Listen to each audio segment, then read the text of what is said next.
Proposta de emenda à Lei Orgânica, LO 1. Mensagem acrescenta o artigo 105 à Lei Orgânica do Município de Taubaté, projeto de lei ordinária, PLO 9, institui o regime de previdência complementar para os servidores públicos municipais titulares de cargo efetivo e fixa o limite máximo para a concessão de aposentadorias e pensões pelo regime previdenciário. Bem-vindos ao canal Servidores Públicos Ativos e Inativos do município de Taubaté. Me chamo Cleiton Carvalho. Foi lido na última 39ª sessão legislativa a proposta de Lei Orgânica ao Município 1 de 2022 e o projeto de Lei Ordinária 9 de 2022, que tratam da questão da nossa Previdência.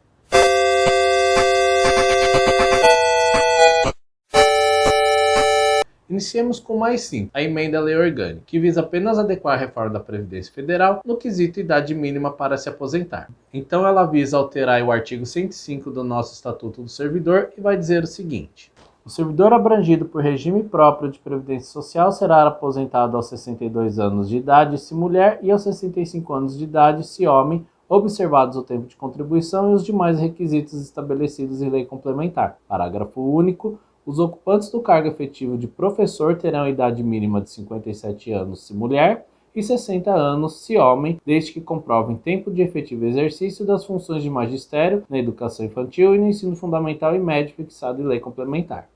Portanto, é uma alteração bem simples da idade mínima para se aposentar, lembrando que o tempo de contribuição continua o mesmo, 30 anos mínimos. E agora o projeto de Lei Ordinária 9 de 2022, que institui o regime de previdência complementar para os servidores públicos municipais e titulares de cargo efetivo e fixa o limite máximo para a concessão de aposentadorias e pensões pelo regime da Previdência, de que trata o artigo 40 da Constituição Federal. Solicitamos a restituição do projeto de Lei Ordinária 167 de 2021, objeto da mensagem 69 de 2021, sendo o mesmo substituído pelo atual, a fim de que seja devidamente analisado e aprovado pelos senhores vereadores. Esse trecho ficou um pouco confuso pelo despacho, pois ele solicita a restituição do PLO 167 de 2021, mas que é substituído pelo projeto atual. Restituição é a retomada do projeto. Então, como isso ficou confuso, falarei um pouquinho tanto sobre esse projeto 9 quanto o 167. Artigo 1º, parágrafo único.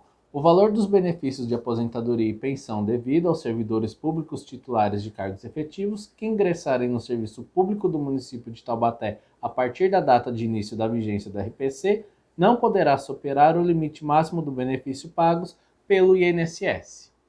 Como já foi mencionado, a reforma da Previdência Federal instituiu que os estados e municípios não tenham mais superaposentadorias, sendo essas limitadas ao teto do INSS, que hoje é de R$ 7.087,22. Significa que a partir da promulgação desta lei, quem receber acima desse valor precisará fazer um complemento da aposentadoria, que é o regime de previdência complementar, o RPC. Importante ressaltar, quem, à data da promulgação dessa lei, preencher os requisitos para aposentadoria tal qual é hoje, integral e com a idade atual, deve solicitar de imediato ou terá que se adequar às novas regras. Artigo 3º. O regime de previdência complementar terá vigência e será aplicado aos servidores públicos municipais titulares de cargo efetivo dos poderes executivo e legislativo, incluídas autarquias e fundações, que ingressarem no serviço público a partir da data de publicação do convênio de adesão do patrocinador a plano de benefícios previdenciários. Os servidores que tenham ingressado no serviço público em data anterior ao início da vigência do RPC poderão aderir a ele mediante prévia e expressa opção na forma a ser definida por regulamento. Significa que quem ingressar agora não terá opção, vai precisar aderir ao plano de previdência complementar e aposentadoria máxima ao teto. Quem já está tem a opção de aderir a este plano ou fazer um por fora. Não é obrigatório aceitar essa previdência, porém não vai conseguir mais se aposentar acima do teto pelo IPMT. Artigo 5º. Fica o Poder Executivo autorizado a promover aporte inicial para atender às despesas recorrentes da adesão ao plano de benefícios previdenciários, mediante abertura em caráter excepcional de créditos especiais, a título de adiantamento de contribuições cujas regras de compensação deverão estar expressas no convênio de adesão ou no contrato. Muito interessante esse artigo. A prefeitura deve milhões ao IPMT, tem aportes a pagar, mas para pagar essas dívidas não tem dinheiro. Será que vai ter verba para fazer esses adiantamentos e aportes citados aí no artigo 5º da lei? Essa nova lei é bem pobre de informações, deixando muitas brechas. Por isso irei falar um pouco daquela que aparentemente foi substituída por esta, a 167 de 2021. O parecer jurídico e técnico da Câmara deram um aval para esta lei, apenas fazendo correções redacionais. No artigo 2º diz que é automática a adesão para ingressar agora, que é possível fazer o cancelamento dessa adesão automática e que os valores recolhidos serão restituídos. Porém, a parte patronal não será restituída. Explicando um pouco essa nova previdência, a Prefeitura continuará recolhendo a parte patronal em valor menor, que será mencionado mais tarde, e o caso o servidor deseje fazer outra previdência, o que foi recolhido dos 14% será restituído, porém os 22% do patronal, não.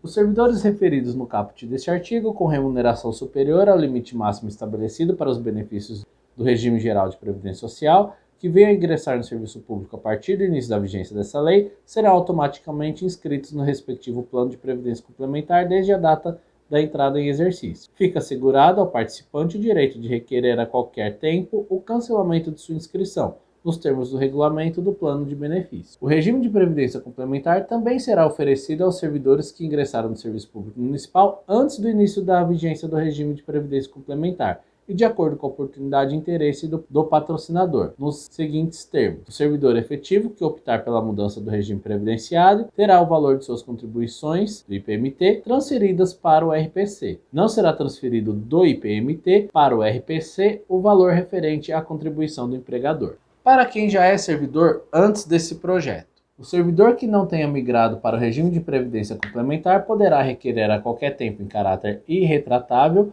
que sua contribuição previdenciária seja calculada tendo como limite máximo o valor estabelecido para os benefícios do regime geral de previdência social. É assegurado ao servidor referido no parágrafo 8º deste artigo o direito a um abatimento em sua contribuição previdenciária pelo período de até 10 anos, calculado pelo IPMT e equivalente às contribuições recolhidas com base no valor que supera o limite estabelecido para benefícios do regime geral de previdência social. Os artigos 8 e 9 falam da possibilidade do servidor requerer aquilo que foi pago a mais do teto e que esse valor seja batido nas próximas contribuições mensais do IPMT. Então você vai se aposentar somente com o teto, aquilo que passou do teto você vai deixar de recolher com o IPMT, mas o máximo da aposentadoria será os R$ 7.087. Os artigos 3 e 4 falam sobre a empresa que será contratada para a previdência complementar, que é a SP Previcon, e a operadora disso que será a Previcon Multi. O artigo 5º traz apenas alguns conceitos para ficar claro a lei, como quem é patrocinador, que é a prefeitura, assistido, que é o servidor, e no artigo 6 fala sobre a limitação do teto para igual ao valor do INSS, R$ 7.087,22, como já mencionei anteriormente.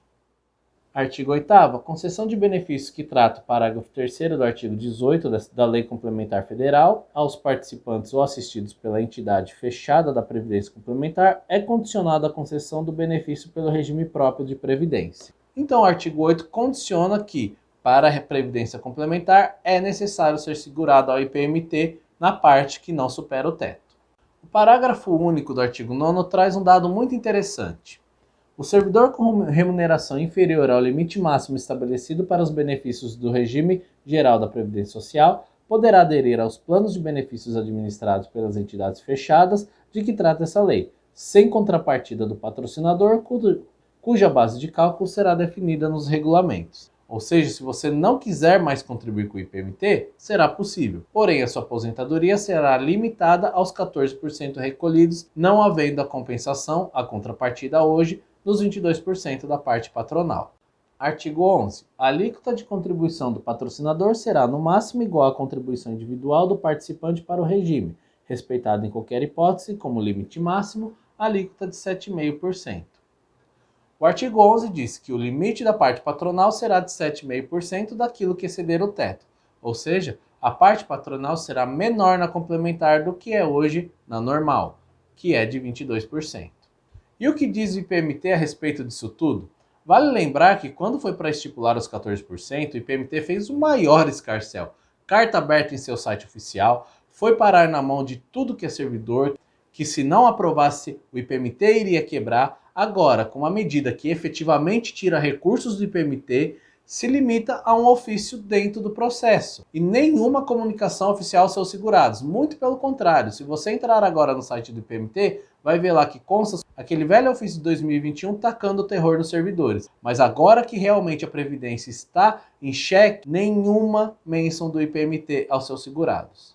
Não se nega a possibilidade desses servidores mais antigos de fazerem parte do RPC. Contudo, tendo em vista a geração dos efeitos do RPPS, faz-se essencial a elaboração de estudos de viabilidade financeira, orçamentária e atuarial, permitindo a coexistência de ambos os regimes e ou comprometimento da existência de rigidez do RPPS. Toda vez que falar RPPS, é aposentadoria pelo IPMT. RPC é aposentadoria complementar, que o IPMT só vai até o teto. O IPMT reclama o documento todo da falta de estudos de impacto orçamentário, o que realmente é uma questão muito grave, uma vez que a limitação das contribuições ao teto fará com que o mesmo tenha queda nas receitas, acelerando assim a sua quebra, além de outras perdas, como no trecho que fizeram questão de destacar. Quanto ao artigo 2º, além de duvidosa constitucionalidade, não foi percebido qualquer estudo de viabilidade. Nota-se que foi criada a obrigação do IPMT em transferir recursos ao RPC, isto é, contribuições efetuadas pelos servidores que ingressaram no serviço público antes da lei do RPC e que optarem por aderir a este regime. Principalmente na atual situação que se encontra o RPPS e IPMT, elevado déficit atuarial e déficit financeiro, o caráter contributivo e solidário fica mais evidente. As contribuições previdenciárias dos servidores ativos sequer são suficientes para suportar os gastos, mês a mês, dos proventos dos servidores inativos e pensionistas. Não apenas as sobras, como os ativos acumulados dos anos anteriores já estão sendo utilizados para pagamentos de proventos mensais. Em outras palavras, o valor das contribuições, que já é insuficiente para suportar os proventos de aposentadoria e pensão, será ainda menor, sendo que o patrimônio financeiro para suportar tal déficit mensal igualmente está bem menor, quiçá inexistente. Tal cenário irá ocasionar, no curtíssimo prazo, elevação brutal do déficit atuarial, cujos aportes serão majorados sobremaneira para fazer frente a tal fuga de capital. Tudo isso sem mencionar a provável inconstitucionalidade. Por fim, o IPMT pede para que o projeto seja retirado, que sejam realizados estudos de impacto financeiro e compensação financeira para que o mesmo não perda ativos. Mas o que a prefeitura faz? Envia um projeto ainda mais enxuto, mas que ainda repassa ao IPMT a obrigação de repassar os ativos para quem resolver sair do seu regime, ocasionando a acelerada quebra do instituto. Então é isso. Ainda temos a reforma da Previdência com todo o tempo de contribuição, média salarial, ninguém mais vai se aposentar com salário integral, nem com o valor do teto, mas que ainda não foi objeto de projeto por parte da prefeitura. Então, para resumir o vídeo, temos aí um projeto de lei que vai aumentar a idade mínima para aposentadoria, um projeto que vai limitar a aposentadoria ao teto do INSS de 7.087. Esse mesmo projeto vai instituir a previdência complementar, ou seja, aquilo que passar do teto, a pessoa pode fazer uma previdência por fora para complementar a renda. Essa nova previdência, a pessoa pode optar por aquele que a prefeitura vai fazer ou um particular. Se optar pelo que a prefeitura vai fazer, vai pagar então os 14% e mais 7,5% da prefeitura. Se a pessoa optar por fazer um por fora, vai se virar com seus 14% e nenhuma contrapartida da prefeitura. E aqueles que recebem abaixo do teto terão a opção de sair fora do IPMT, podendo aí recorrer ao INSS ou qualquer outro instituto de previdência, o que, ao meu ver, é mais vantajoso, principalmente para aqueles que ganham até 3 salários mínimos, pois a contribuição dessa faixa varia de 9% a 11%, ficando bem longe dos 14% que são recolhidos hoje. Porém, vale lembrar, não haverá reparte da parte patronal, ou seja, é possível que quem sair do IPMT não vá conseguir se aposentar ou vá se aposentar com salário menor do que o que tem hoje. O que será a realidade de qualquer forma, pois há uma reforma da Previdência necessária a ser feita no município que terá as mesmas regras do INSS, como por exemplo a aposentadoria da média de salários ao longo do tempo de contribuição. Bom, por hoje é isso. Nos vemos no próximo resumo da semana ou na próxima reforma previdenciária. Obrigado a todos, até a próxima.